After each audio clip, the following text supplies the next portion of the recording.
Me seisame mälul. Me saame oma toidumälust. Me saame teeviidad mälust. Kultuurilugu ei ole ju midagi abstraktset. See ei ripu õhus ja ei kujune iseenesest. Kogukond loob seda, mõjutab seda.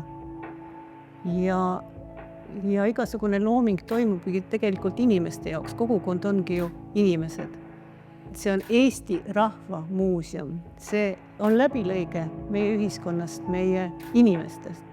Kui inimesed peatuvad, vaatavad, räägivad, küsivad, tahavad rohkem teada, siis on asi korda läinud. Ja uued ideed tulevad just sellelt pinnalt, kuidas olla huvitav.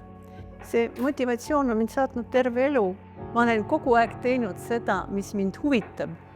Ma olen väga palju ise valinud teemasid ja vahendeid nende teemade juurde jõudmiseks. Ma ei ole kordagi mõelnud, et midagi on tegemata jäänud.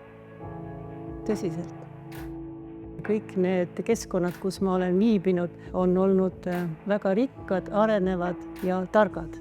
Minu ümber on olnud huvitavad inimesed ja mida üheks eluks veel vaja on? Sõbrad. No iga keskkond mõjutab inimest, kus ta viibib. Sinu enda kätes on see, mida sa sealt kaasa võtad. Ma tunnen, et mul on lihtsalt kohutavalt elus vedanud, et ma olen sattunud sinna, kus on mu koht. Mul lihtsalt on siin hea.